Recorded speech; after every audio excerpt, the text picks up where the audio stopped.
Zhang Yi's apartment, still a fortress of cameras and reinforced doors, becomes the stage for a tense encounter when Uncle Yu arrives with Xia Limei and her feverish child, Tang Bao. The mother's desperate plea for medicine is met with a swift, practical response. Zhang Yi hands over a box of acetaminophen suspension drops and sunflower cold relief pills, which Uncle Yu gratefully collects. Yet the relief is short-lived, for Xia Limei immediately asks to leave Tang Bao and Zhang Yi's house, citing the cold outside and the child's fragile state. Zhang Yi, wary of the fragile balance of trust in the post-apocalyptic shelter, refuses, citing dwindling coal supplies and the risk of letting strangers into his domain. Uncle Yu, caught between gratitude and loyalty, defends Zhang Yi's generosity and urges Xia Limei to depart. Zhang Yi's remark that Zhou Kur is his girlfriend further alienates the mother, who feels slighted and misinterpreted. The conversation ends with Zhang Yi's growing suspicion that Xia Limei may harbor ulterior motives, and a subtle warning that the fragile domestic routine of the safe house is under threat from those who seek to exploit it.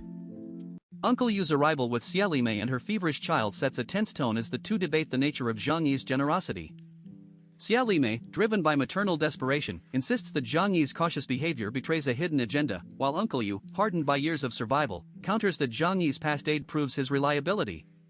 Their heated exchange ends with Xia Limei retreating, vowing to keep the child safe at any cost. Meanwhile, the night outside is cloaked in relentless snow, and a disciplined group of raiders, led by a short, thin man named Uncle Air, infiltrates the building. They silently ascend to room 2401, where Zhang Yi sleeps, and, after a brief standoff, unleash a powerful explosion that rattles the entire structure, jolting Zhang Yi awake and signaling the beginning of a violent confrontation. The chapter ends on the echo of the blast, leaving the reader uncertain of the raid's outcome and the safety of Zhang Yi's household. Zhang Yi's night was shattered by a sudden, desperate raid on his fortified apartment. The attackers, a dozen men armed with shovels, steel bars, and familiar red plywood planks, attempted to breach the heavy metal door with crude explosives.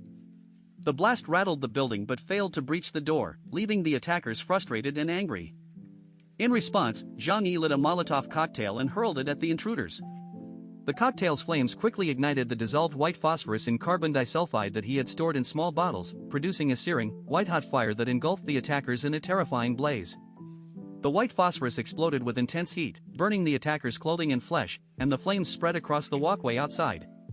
Zhang Yi, unbothered by the moral implications, continued to fire his pistol until his ammunition was exhausted, killing most of the attackers before retreating to close the door and activate the air filtration system to clear the smoke.